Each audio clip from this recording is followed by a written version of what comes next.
Yeah, I remember. Here's a fun story. When I opened for Louis years ago, he would always be like, "Man, I would kill to be where you are, like just running around Brooklyn, earning laughs, because he gets a lot of laughs based on being Louis. So he's like, I would kill to get that genuine response again, just to know if it's actually funny. Kill to be where you are." Cut to 2 years later, he gets popped, and I text him. I was like, "Hey, welcome back to my level," and he never wrote back. So I think he was. I think I went too far there, but it was still raw. I should have given it like a month.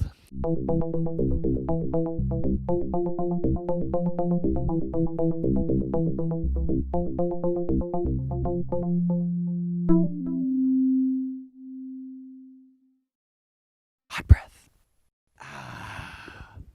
Yeah. How's that look? Is that all right? Should I get Does that closer? feel maybe a little in the middle of the couch? Now we're like on late night. Oh yeah, This panel. is the new late night right now. There we go. You made it to panel. Congratulations. Yeah, it feels like I banged you, and we're having like an interview after, where we're like, "Now, what do we do now? Do we tell everybody? Do we keep it a secret?"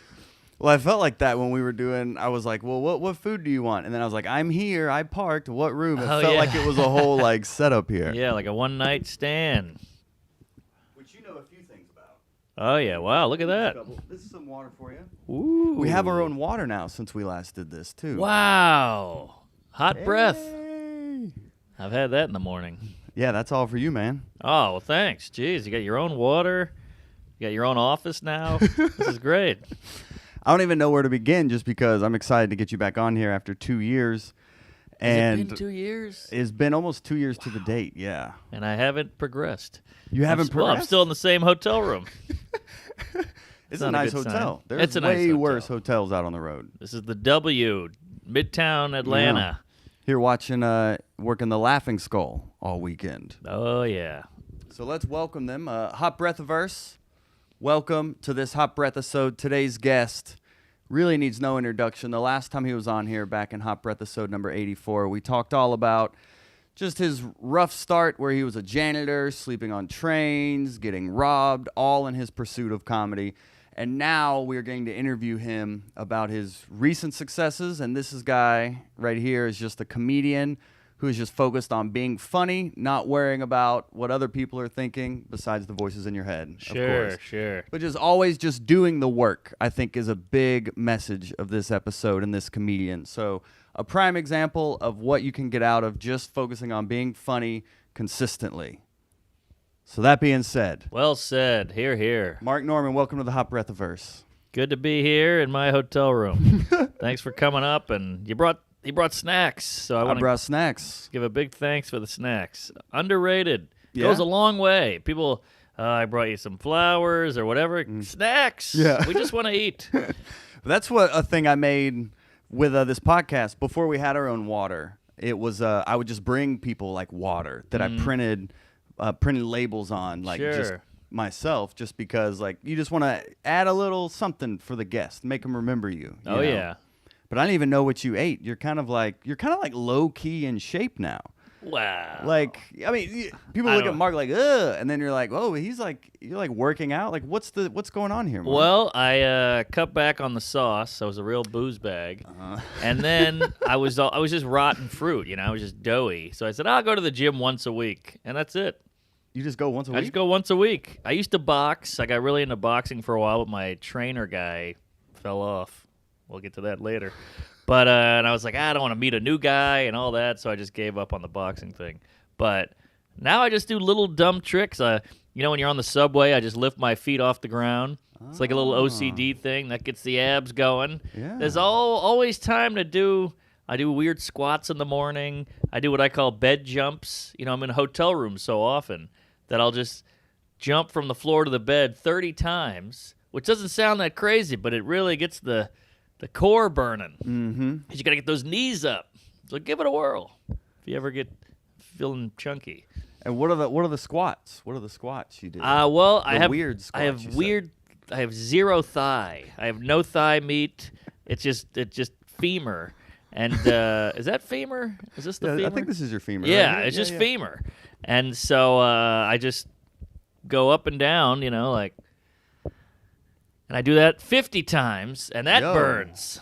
and you squeeze your butt on the way up. I've seen all these things. I saw this on YouTube, and I just stole it. But I'm in a hotel room so much that I have to do like prison workout kind of shit. Mm-hmm. Yeah, you act like you're not doing anything, and then you just rattled off like 4 things. Oh, I guess you're right. But those only take like 3 minutes each. So I'm in and out. I'm done in half an hour. You do that. You said once a week, but is it daily? No, I do that every day, You and do then the that gym I every go day. once a week. Oh, okay. So you're doing something. I'm doing so. I just feel such guilt about the food I eat. I still drink a lot of whiskey and bourbon, so I got to do something. And I'm watching my friends. I got friends who are hitting their 40s, and they're slowly dying. Yeah. So I'm scared of that. I'm 35 now, so I got to get cooking. Yeah, that's why I'm 31. And like I'm at the tipping point where it's like, all right, you can't just get away with anything anymore. It Yes. starts to kind of, Yes. karma will hit you. It hits you. It's a bitch. Like I used to just drink 100 beers. Not 100, but I just drink a bunch of beers all night. I would just drink. And now I'm like, oh, that beer is this many calories. It's like, I hate it. I'm that guy, but you got to worry. But have you seen an uptick in your professional success as your health has taken I think an uptick? so, yeah. I've noticed that too. Yeah, personally. I mean, look at like John Mulaney, Dan Soder, Joe List. All these guys got sober and just took off. Yeah. So I like booze too much to quit. So I just said, all right, I'm just going to tamp it down a little bit and not just black out 4 nights a week. But I'll still get drunk. I just won't black out. So I have my little, what do you call it, compromises. Okay. You'll still drink, but you have the self-control to not. Yeah, I mean, I had 3 whiskeys last night. And On a Thursday. on a Thursday and lived it up, and then you just brought chicken fingers. I'm eating that. So, I'm still living, goddammit, but I feel like so many people in this business, comedy is fun. It's so much fun. There's booze and there's laughs and there's, friends and everybody's hanging out in green room and the free meal and the horrible racist jokes. It's a good time, but like no one's having fun now. Everybody's sober. Everybody's starting families and all that. And all that's great. And I get it. But I feel like it's not as fun as it used to be. Comedy? Well, it used to be, I'm talking, I love comedy. I still love doing stand-up. But it used to be blowing rails and groupies and, this and that. And now comedy's very like, I don't know. It's tamer. It's like a professional. It's You mean- professional. You mean it's like a workplace? Well, because before you didn't have to do the social media cum-guzzling shit all day with I got my story, here's the ticket link, here's me on a tour, I'm fat, I'm gay, here we go, all day long, branding. You didn't have to do that before. Before you just wrote jokes, told jokes, party. And now it's like, got to get on Facebook, got to promote, got to tag this, got to do things with friends, got to start a podcast. It's so much. Got to have a web series. It's a lot. Yeah, it's a job. It's a job now. It's a job, Mark. I I don't know. know. It sucks. It used to not be a job. But look at the impact comedy's having now as well. Like That's true. it's booming now. Booming. So you got to give some sort of credit there. You're right. Everything has a give and a take. Like comedy's bigger than it's ever been, but it's also kind of censored again a little bit. I mean, you can still do what you want, but it's weird now. The thing that kills me is I don't mind the people getting offended and all that. They're allowed to be offended, but to me, it's the other comics coming after comics that really stung. Yeah, when you hear, are you talking about like Louis C.K.'s incident? Well, see, that's a whole nother bag of hammers. But like, I'm just saying, like a comic says this, and then another comic be like, "Hey, that's inappropriate." And Oh, you're like, "What are you doing? Come on!"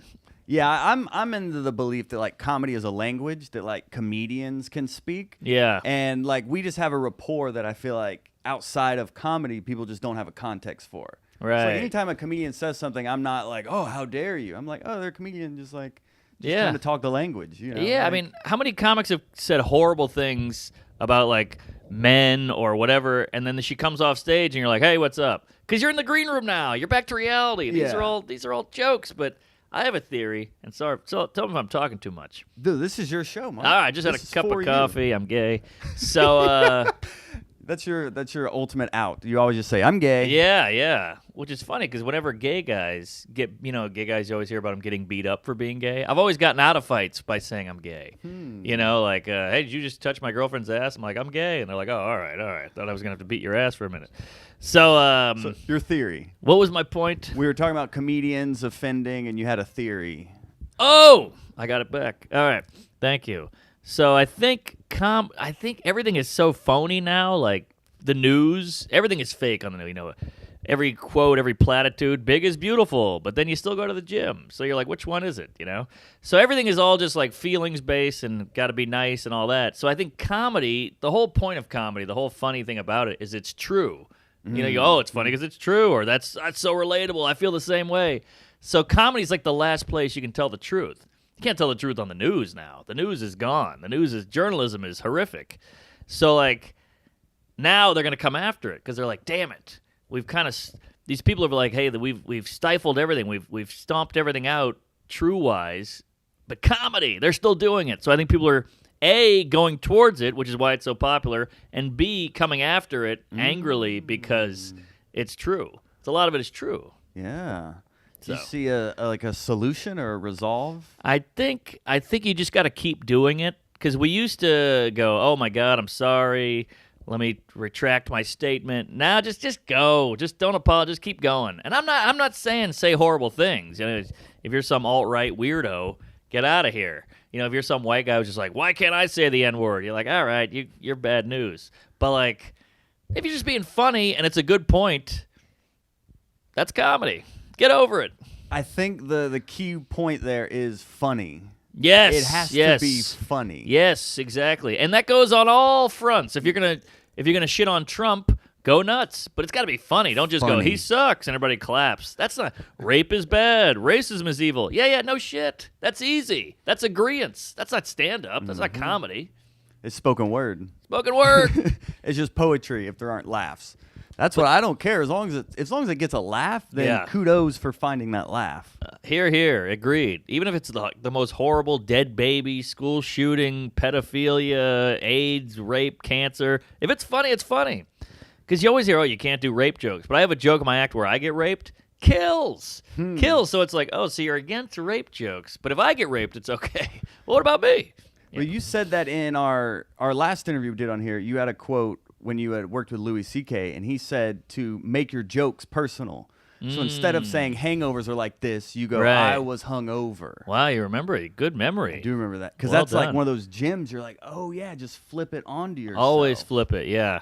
I had a joke years ago about how gay guys must be jealous of Jews because Jews want to reproduce and procreate and build more, and gay guys can't reproduce, but they still keep coming up, you know. And I talked to him, and he was like, talk about how you're not Jewish, and that'll be the way in. And once I did that, the whole joke started killing. Oh. It's a fun little nugget, but yeah, personal, always personalize, but don't over personalize. Don't over. Don't just go me, Uh-huh. you know. Jump in with you so they go, because otherwise they go, why is he talking about this? He's not Jewish. What is this about, huh? But then once you get into it, then you can do the bit. So you're almost the filter or the context for whatever you're trying to talk Yes, exactly. about. Ooh, that's gold. That's good stuff. That's yeah. gold. You're the filter. You have any other nuggets you've picked up over the years you could share with the Hot Breathiverse? Oh, big nugget. Big nug. Well, I have noticed now people are so buzzwordy. Like if you just say my gay roommate, they go, uh-oh. And you're like, it's my roommate, relax. But just that word gay makes people tense up just because that's the world we're living in now. Like HR is up our ass and you get fired for saying this or you lose your sitcom for tweeting that, whatever it is. So I've noticed now that I used to say that, their asshole would pucker and I would just go, whoa, sorry, hold on. But now if I just lean in more, they're into it. So just go in all the way. You know, it's as if like a girl put her hand on your knee and you were like, and then you wanted her to keep going, but you didn't want to say anything, and then she put her hand on your junk and you're like, all right. Oh. You know what I'm saying? Like, push a little. Give it a little push. But with confidence. Sure. It's well, almost yeah. like believing. Don't. As soon as they got worried, you got worried. But it's like just press through that discomfort yourself. Yes. Okay. Confidence. Well, confidence and just go, hey, these are just words. We're all going to die one day. This is a comedy club. I'm a comedian. Here's more joke. Till it's almost like Jeselnik. Jeselnik's great comic. He says some horrible things, but he's so over the top evil in his act. You know, he's got the smile and the hair and the face and the voice, and he's just like, oh, this is happening.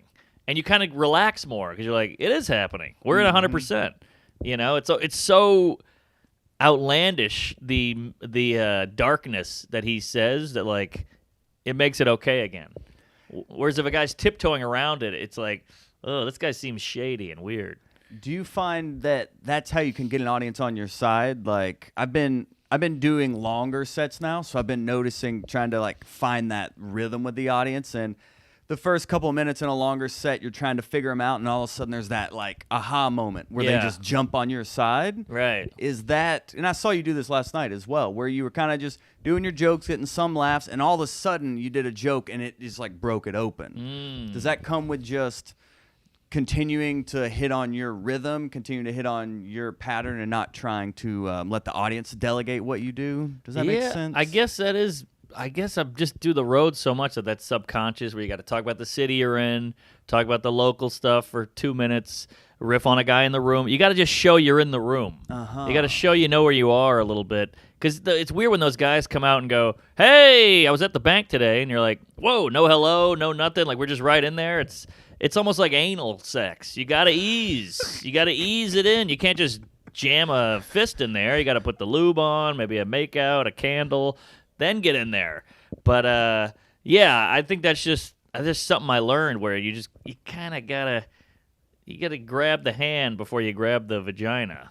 A lot of sexual references. Yeah, I guess so. So far. Well, it's basically they see you and they have to process. Give them a minute to process. You can't just go right in and go, oh, my wife's a twat or whatever, and they're like, what? Who? How'd we get here? Let them get to know you. Just a handshake. But you know you have those jokes ready, and then you just once you got them comfortable and sitting and know who you are, then throw that first killer out, and you're off to the races. I think I've noticed with your delivery is there's like a certain like pausing. And you almost like pause before a punchline or pause in between punchlines, like that timing within. Is there some voodoo you're sprinkling in your material where you do have these kind of brief pauses that build the tension that make the joke work? Yeah, I mean, I feel like a pause is a huge advantage we have. You know, I feel like a pause is almost like a fuck, where it accentuates the punchline a little more. I don't know, just any kind of tension you can build and then break is better. Obviously, you don't want to pause for a minute, but give it a one beat and then say it, and I feel like that always helps the punch. So sometimes when you're developing material, the difference between it working or not can be if you just take a beat and then say it versus you just run through it. Oh, yeah. That can make a joke go from a 50% to a 70%, I think. Yeah, always got a pause is big. That takes confidence, though. I guess, but if you know the joke, if you know where the punchline is, you can hang in there for a beat. Mm-hmm. You know, it's like that, like a guy winding up and then punching you. You know, you can do a bunch of little rabbit punches, jab, jab, jab, but then you want that uppercut to really, you know. So yeah, I would always give a pause. Okay, pause before the punchline. I mean, this is 101 here. That's what this whole show is. Oh, is that what this is? This whole all right. He forgot, y'all. He forgot what about us. What is the show? This is like comedy tips? mastery, yeah. Oh, wow. It's your Hot Breath, your weekly guide to comedy mastery. Gee, I don't know if I'm mastery. I masturbated earlier, but I don't know if I'm... Is that what that smell was? Yeah. I used cocoa butter. But I don't know about mastery. I'm just a road hack trying to pay the mortgage. No, but I mean, we learned from every facet of it too. So like we had Craig Shoemaker on here. The love doctor, the love master. No, I'm sure he's both. Yes. He had a crazy. He's a love master. He had a crazy groupie story of like there was some liquids involved. There was a lot of squirting on demand. And whoa. He said he had only like told it before once. He's like, I'll never tell it again after whoa. This. It was pretty gnarly. But you don't brand yourself as the love master, but you're a love master. Maybe you're the love doctor. Maybe that's what it is. I never got my doctorate, but I definitely dabbled in the ways of the night. I really got after it. I mean, I was in a 12-year relationship, and then I just went ham on the gash. Because that was your high school sweetheart, right? Yes. You had all that with, yeah. Yeah, so after that, I mean, it was weird because it was like, right when Bumble and Tinder was popping, so like that was all out there to use. I had so many resources, and I was working all these comedy clubs in New York City and all over the country. So like you could just land in Denver. Excuse me, a little semen. And you could just land in Denver and then just start scrolling and be like, oh, man, look at this. And then you're the guy at the comedy club, so you already look cool. You're like, hey, I'm performing here all weekend. They're like, oh, shit, I know he's not a serial killer. He's here. Oh. And, it's better than just being like, hey, I'm a loser. Will you let me go down on you? You have a thing where you're a comedian. So it was pretty. Also, I used to open for Amy Schumer, and that was like, 10,000 screaming ladies, and they can't bang her. So I got the run off. What was the most, maybe in one night? Jeez, I feel bad. This is gonna get me in trouble. But I don't know. I had a 3 for a hat trick in New York. Whoa! Woke up at a girl's place, bang. Met a girl for lunch, bang. Met a girl that night, bang. But it's just those days are over now. I got a hot lady. Oh, of course, yes. But of course. yeah, we had a good run. But it does wear. It wears off. Like. After a while, you're like, this is a lot of work. My whole life was, juggling and texting and trying to be funny with this one and be charming with that one, and then put out a fire over here and all that. And it's a lot of messaging. Yeah, it's a lot of work. Yeah. Even just going in somewhere, then did you have a system for like, did you end up having like go-to women every time you hit a certain city? Yeah. You had like a roster? Yeah, that was fun. And the ladies, they're having a good time as well. This wasn't all just macho bullshit. This is like, hey, you're having fun. I don't slut shame. I hope you don't slut shame. And let's be grown-ups here and have a good time genitalia wise. So Craig had his story of like this. She was like a playmate or whatever with her friend, and one could like squirt on demand and the other one could like queef on demand. Wow. So That's like a comedy duo. Well, the Love Master. I guess so. Yeah, he's got it. So what story does the Love Doctor have of a tale of the tape? Well, I did a show once in Florida. This is years ago, and I got an Uber ride home, and Uber was it's like this milfy kind of 45-year-old lady, 40-year-old lady. And she was like, oh, were you just on? I was like, yeah, I was performing. She was like, I wanted to go to the show, but I couldn't. And I said, well, here, come tomorrow. I got her some tickets. Ended up banging the Uber driver. She just got divorced, and I said, I'm staying. She knew where I was staying because she dropped me off. And I said, when you get off, come by, and I'll get you off. And did you say that? Something like that, yeah. Nice. Some horrible line. I was in the car with a bunch of other comics, so I was like doing it in front of them, which was weird. But then we got to the hotel. I told her what room I was in, and like 4 hours later, I was laying in bed. I'd taken a sleeping pill, which is always a bummer. And then I heard a knock, and that was it. So I had to fight through the pill and go at it. How'd it go? It was great. Victory? It was great. Victory, very Florida. A lot of crazy tats, a lot of anal stuff. You name it. Took a shower. It was wild. Jeez. Uber, baby. It's the Untapped dating app, I guess. Oh, yeah. I mean, it's a lot of Middle Eastern men, but if you can find a blonde Florida mom, I say go for it. Wow. Yeah, it was a fun night. You're an inspiration to us all, Mark. I guess I got a free ride after all. All right, 5 stars. 5 stars. There's There the tag. we I was go. waiting on the 5-star tag. It's an easy joke. Well, we won't. I know. I don't want your lady to hear all this. And It's a little late now. Yeah. So we'll pivot a little bit because we can. Comedy is also a mistress, if you will. Oh, I like And it. Segue, we call that in the biz. That's Yes. a segue, kids. Also a little vehicle. And when we're thinking of comedy being the devilish mistress she is, I know you had the Comedy Central special came out. Yes. But you wanted it to be, or you pitched it to Netflix first, or Netflix said no. Yes. So what was comedians? We're seeing a comedian like every day get on Netflix. Oh, yeah. What is even the process? Do you go to Netflix and you're like, here is something I taped? Like, what is that whole process to even approach them, and what are they looking for? What happened?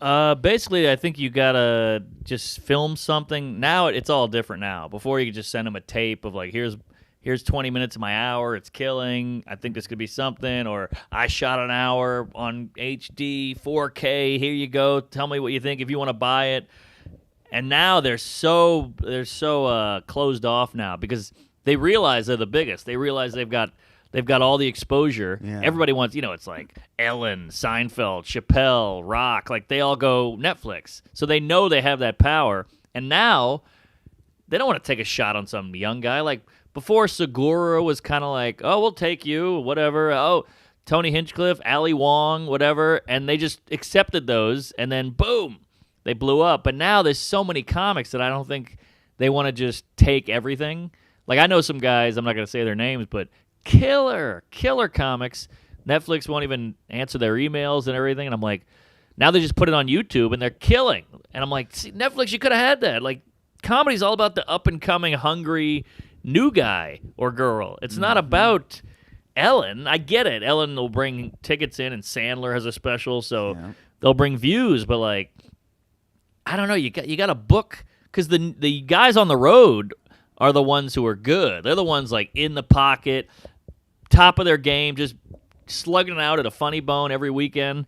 You get what's his fucking name? Like Seinfeld. I get it. He's a legend and a draw and all that, but like, I don't know. Those specials are weird. It's like, let me show you my old act and all that. I'm like, what? There's a million guys murdering it with new shit, killing, original, and they can't get a break because Netflix went too big.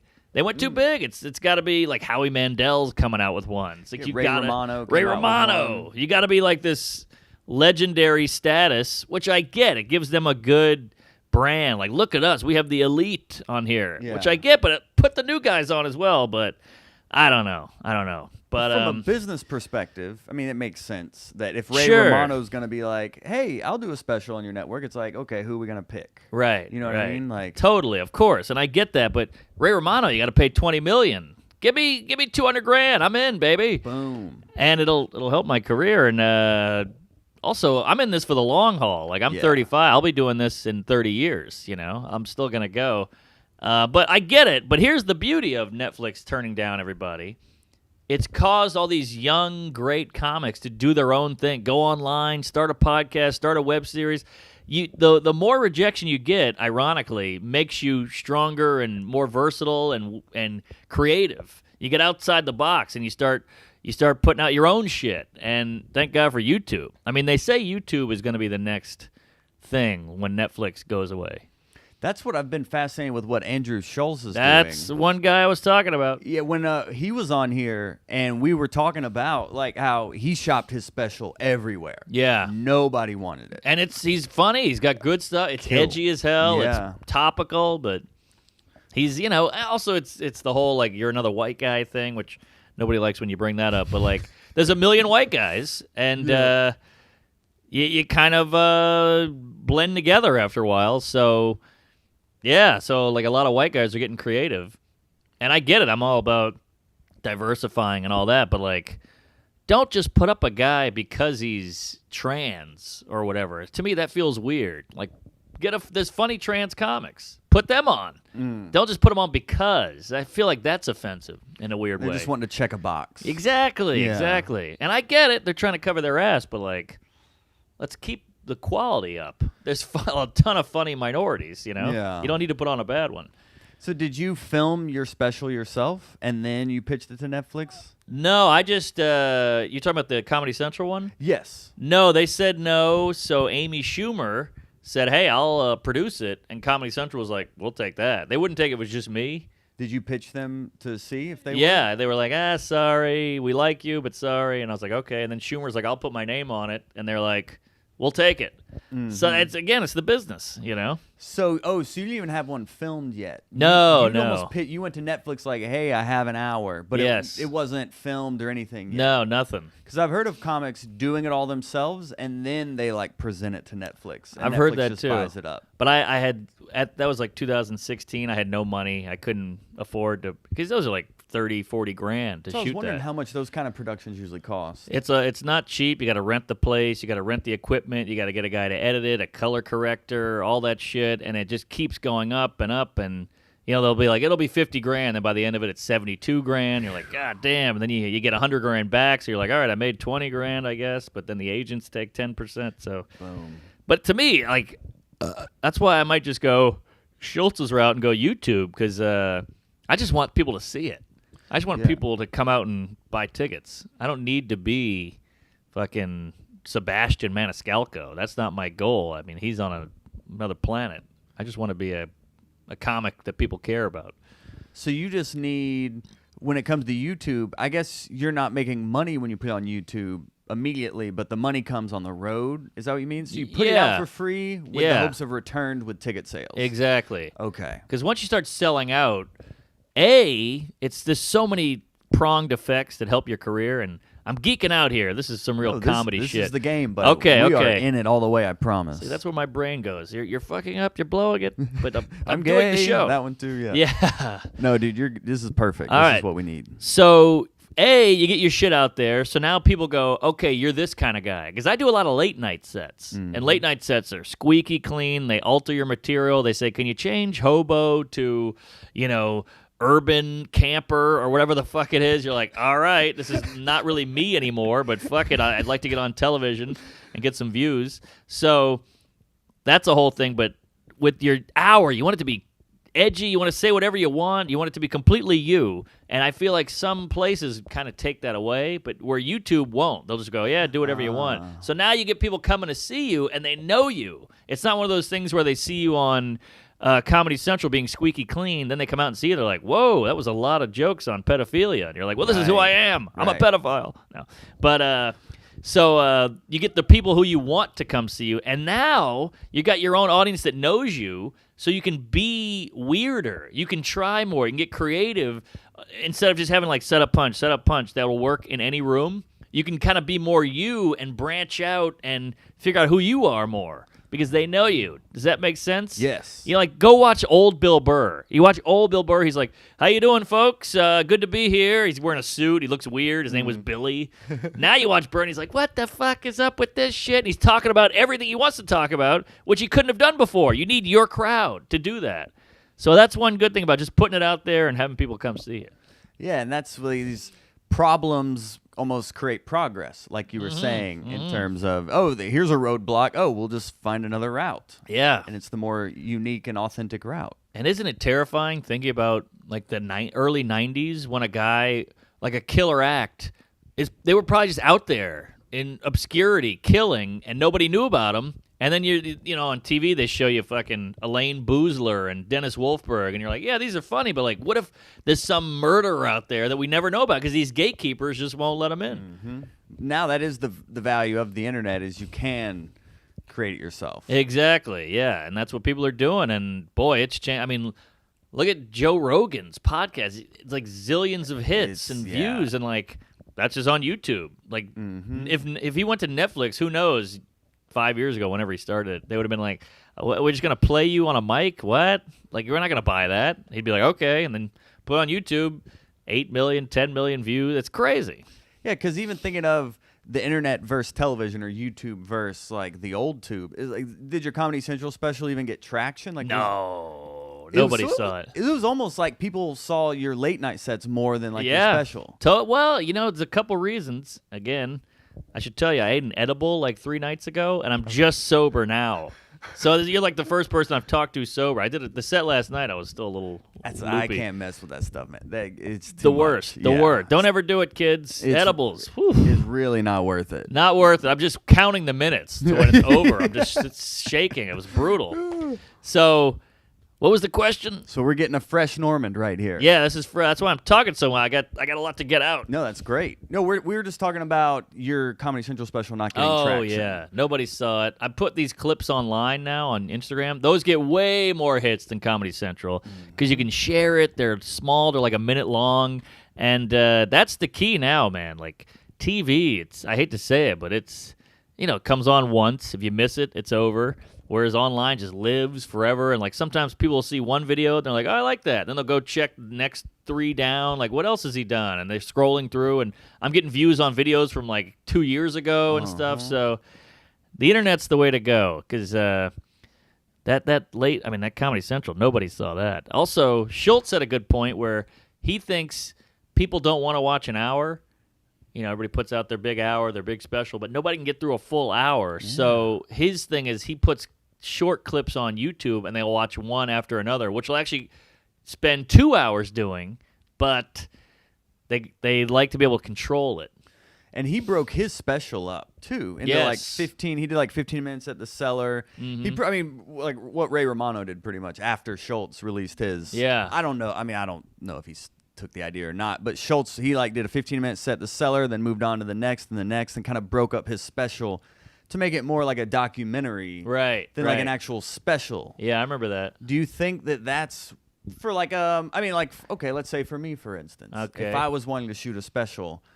Would you say, based on your experience and the knowledge you have in the industry, would it be more savvy to do like an unorthodox format as opposed to me just coming out, here I am, for an hour? I would go unorthodox all the way. As an unknown guy, just go break through with something weird and different. Because you put out an hour, people are going to go, who's this? I don't know. What else you got? Oh, Brian Regan. All right. You gotta stand out a little bit. I think shake it up. Also, Schultz admits, he's like, I took this all from music. That's what they do. That's how they promote singles, you know? So he's doing a single bit. And I think it's all very smart. He's a hell of a marketer, that guy. Yeah, very savvy. Yeah, so I don't have an ounce of that shit. So I'm trying to learn it because this is part of the business now. So would you almost think for your special you'll do something more unorthodox? Oh, yeah. Yeah. Oh, yeah. I did an album last week. It went great. Everything worked. I filmed it on 4K with 2 different angles just to have it. Because you never know. But again, it's me in a club. It's not like a big theater. I'm wearing a T-shirt. You know, it's a brick wall. So who knows if anyone will buy it, but I might just put it up on YouTube. Fuck it. Yeah. I might I'll see if I can get some money from it, or like maybe I'll show it to HBO. Like, will you buy this, or will you let me do this hour? And whatever, I don't know, but they'll probably no one will want it. But I think maybe I'll just put it on YouTube.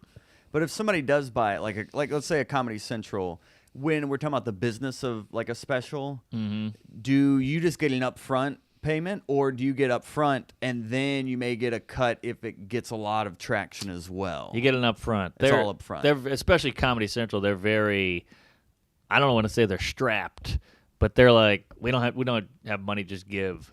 Gotcha. So they'll put it up once and maybe put a couple clips on YouTube, maybe, and that's it. Yeah, it's very strange. I don't get it either. I don't get it. Don't you want people to see this as well? You pay for it. Put it out there. Right. But hey, they got Workaholics reruns to play, you know? Because that's really what people watch. Like, you know, I heard on Netflix, the 2 most watched shows are The Office and Friends.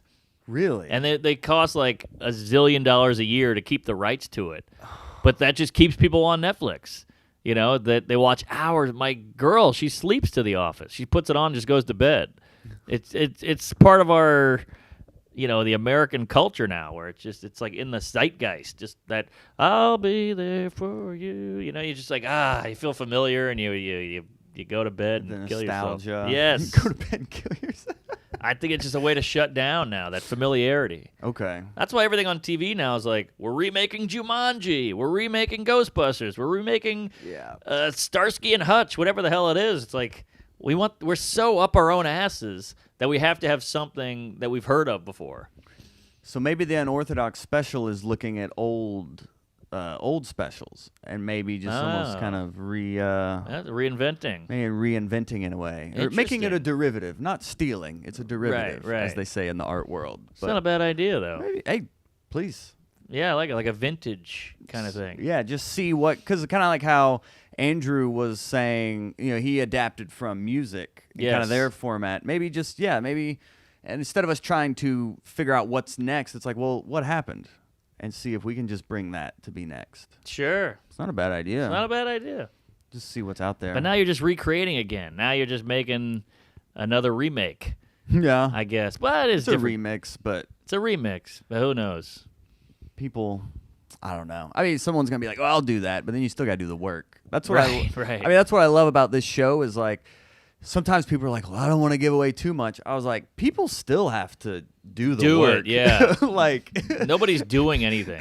The idea is the easy part. Right. I mean, how many friends do you have go, hey, I'm going to write a screenplay? And you're like, great, go do it. And then 2 years later, you're like, what happened? They're like, things came up. You're like, just don't tell me anything you're going to do unless you're doing it. Exactly. That's the new rule. I don't even get excited about anything until after it's done. Right. So, like, one of my goals this year is to shoot a special. So I feel like if I say it out loud, that's going to hold me accountable if I keep saying it on the record. Yeah. You know? Right. Because one, you know, the special that you can then break up into content, like you said, and get exposure that way. But also, I've heard like the spins from like satellite radio. Oh, like, yeah, you those can are get big. like money. Good from money. that. The prices actually went up for spins. Really? So yeah, it's a viable source of income. I know a lot of guys, especially clean material. Are you clean? Yeah. Oh, dude, just record a half hour and send it to them. Oh yeah. They'll play the shit out of it because no one's clean now. So like they have all these people listening to clean stations on Sirius, and it's like the same 8 guys. It's like Nate Bargatze, it's Jim Gaffigan, it's Brian Regan, over and over again. So if you get in there, you're set because they'll play the shit out of it. Oh. Yeah, this is some real inside jizz here, folks. I love anytime you almost get to a sentimentality, you have to flip it. I gotta Like, Your flip. comedian brain just has to be like, well, not quite. No, I don't want to feel anything. Come on. Okay, so you can just record I guess you don't even need video. It's just you can send an audio version of us. If I did like a feature set, I could just send that in. Send it in. Interesting. I mean, at least a half hour you want to give them. Oh, but I mean, okay.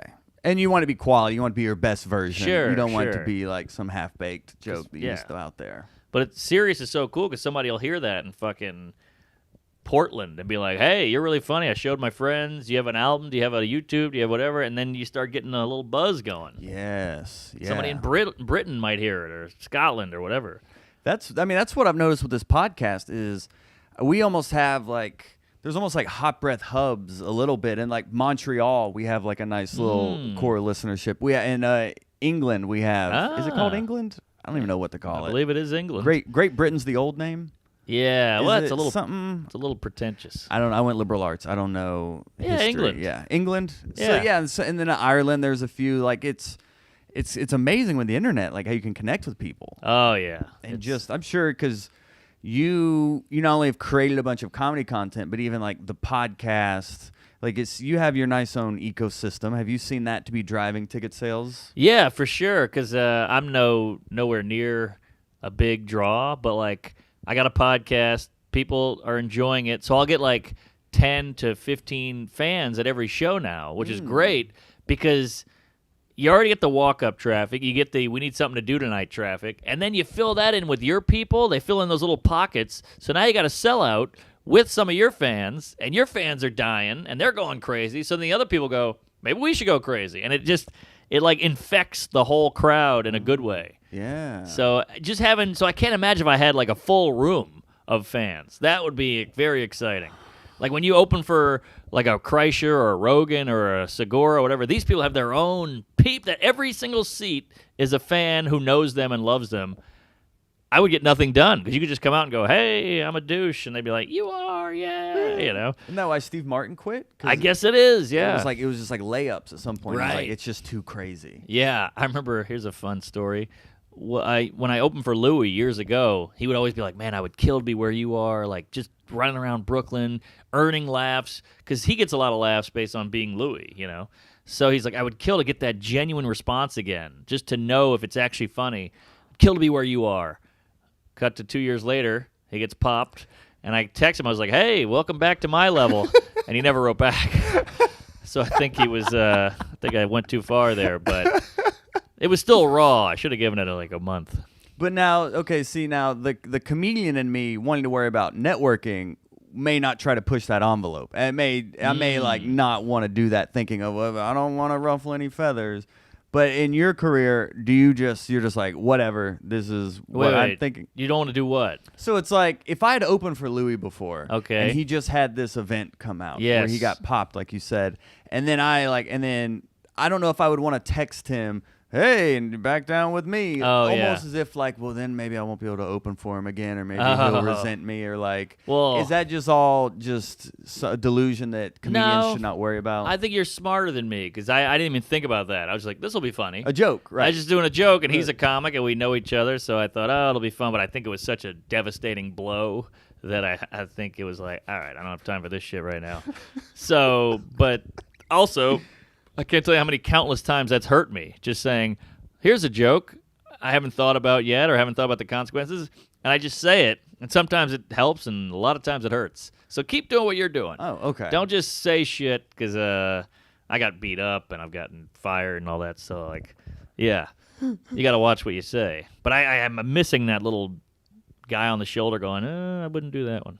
Okay. Well, it's just as comedians listening to this, and like even me, we like look at someone like you, and they're like, oh yeah, he did it. He's done it. Like I've done, but I was a lot of fuck ups along the way.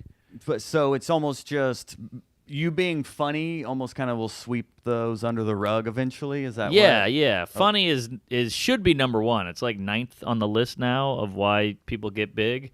But I think at the end of the day, if you really look back, funny is what wins. There's a zillion comics I started with who were like had a lot of heat and they were blowing up and they were getting stuff and they just never wrote and kind of fluffed off and now they're gone.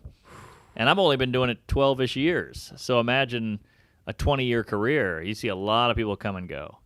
Yeah, or you think like Bert Kreischer, it took him like 20 years to hit. Yeah. And that was the internet. You know, Yeah. the Facebook. And now he's huge. He put that clip on Facebook and then boom. I know, and he'd been doing it forever, and he's had like 4 shows. Like, people don't realize what you got to do just to get. Tosh once said, "You'll never realize how famous you aren't." You know, because there's always somebody who doesn't know you. You know, like he's on a sitcom, he does arenas, he's got huge specials, and there's some people like, "Who? Daniel Tosh?" And you're like, "Yeah, that's how it goes." Oh yeah. You know, your mom doesn't know who Bill Burr is, does she? I don't know what she knows. Well, she's a little kooky, but yeah. Did you have sex with her too? Is that what? Your mom? Possibly. I just figured you've probably had awkward run-ins like that before. Oh, yeah. Many weird run-ins. But, yeah, you know, comics.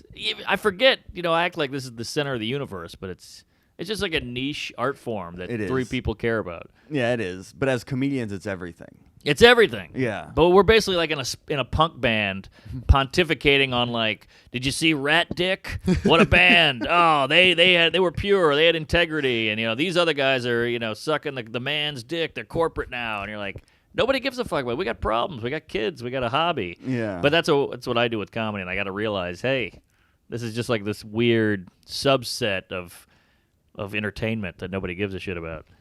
So as comedians coming up, what are some tips you can have as we land this plane here? Because this is, you know, it's all about just comedy and the comedy game. And what are some tips you could maybe share with comics? Ooh, some big tips. All right. Yeah. Cut down on the booze. Don't go too hard. Here's the problem with booze. Do you drink? Not really. Good for you. But I love it so much, and I want to party, and I want to get drunk, but it kills your whole next day. Yeah. And I have bad anxiety, so when I'm hungover, my anxiety goes through the roof, and I'm like, you suck, you're going to bomb, this joke isn't good, and you're trying to write, and you're like, it all stinks. Have you ever written a joke in your life? You kill yourself, you suck, you're gay. So all There that it is shit. again. And all that comes out, and I already have enough of that sober, so when I'm drinking, it's even worse. But so cut back on the booze. Just write. Even when you got nothing in your head, just go back to old tweets, look at old jokes, try something on stage. If you're doing a new bit and you're kind of not doing well with it, just throw in 3 more sentences real quick. Like, what else? Always stretch as much as you can. Don't go out and bomb a ton, but like, last night I went on stage, I was like, I'm going to riff about Atlanta a little bit. Maybe nothing will come, maybe it'll be humiliating, but it's not the end of the world. So even when you're like, all right, pull out, do 3 more sentences. Just say, fuck it. It's almost like when you're doing reps and you're on that last one and you can't do it, but you want to give up, and your friend goes, just push it a little bit. Even if you just get it up to here instead of not doing it, just that will give you some muscle, I think. And it's the same with comedy. Just push it a little further. Just stretch it as much as you can until you feel them like, all right, we got it. And if you do that enough, over years, you'll become amazing because you A, you're building something. B, you're learning what it feels like to be frazzled and push that down. You know that feeling of panic when you're on stage? You're like, this is bombing, abort. Mm-hmm. Keep going and push your abort button further away, So you can build that callus of like, I can take a little bit of bombing. I can take it because I'm such a wuss. Like people go, oh, you got so many punchlines. I'm like, yeah, I'm scared of silence. I'm not this brilliant writer guy. I'm punching it up so I don't have to feel anything. So, like, yeah, always push it a little further.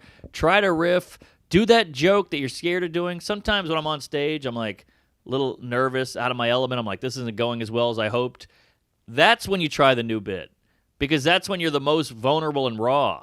And it'll actually kick you into being yourself. It's almost like when you're with a girl and you're trying to be cool and funny and it's not going that great. Just go, well, this isn't going that great. Hold on, let me reboot here. It's the thing your brain is telling you don't do. Do that sometimes. Go towards that shit. It's like the Del Close thing. Follow the fear. Mm-hmm. Go towards the fear sometimes. And everything in your brain saying don't, but that's when you should. And it makes the fear go away, ironically. Go into it. Lean into the skid. It's like that Bill Burr thing. He's like, when you're doing stand-up, if you're bad at going to crowd work, go to crowd work because you got to learn it. And the only way to learn it is to dive in. It's like basketball players. I can't go left. Well, then work on going left. Same thing. So this is all, heavy inside baseball anal, but just, try it. Try it. Write down you got that weird joke. You're like, this is weird. Try it. What's gonna happen? This is all that's the cool thing about stand-up. It's all batting practice until TV or the special. Obviously, you don't want to use the audience too much and just be like, you guys are my canvas. I'm going to take a shit on you, and whatever works, I'll keep it, because then you'll be a bad comic. So walk that line of being a pro, killing, giving them a good show, and working out your shit and trying shit. And that's a good line. And I think some people respect it. They want to hear the new shit. They want to hear you working it out. So, yeah, that's my bit. This is tidbit. Good stuff, man. Hey, I feel like I'm finally coming out of this edible. When I asked about comedy tips, you came to life. Wow. This is all I have. No, but it's fun. Like we can just talk about comedy as if it's our first day still. Yes, it's that fresh. I love it. It's a special thing, and people are trying to ruin it, and it sucks. But push on through, baby. Push on through, baby. Be yourself, and go gay. Go. I knew there was something right around the corner there. There you go. He's running out. Well, Hot Breath of Verse, that's going to be it for us. Thank you guys for hanging out. If you did enjoy this, please, all we ask here, just share it. Just let another comic know, up in conversation at an open mic or you're out at a club. Just tell other comics about it. Share a clip on Facebook. Whatever you got to do just to spread the comedy mastery we're doing here at Hot Breath. We have Mark Normand. Hey. One of the masters of this craft. Learning, masters in practice. There you go. Only 12 years in, and the success he's already found. It's only going to grow exponentially from here. So just push towards the fear. Yeah, there you go. Which I should take my own advice sometimes. And push that internet button that says subscribe. And also, really, our website. Go to hotbreathpodcast.com. That's where you're going to get our blog and all other sorts of fun info on there. But all that being said, Mark Normand, thanks for being on Hot Breath. Hey, thanks for having me, and praise Allah. There he is. All right. Let's eat.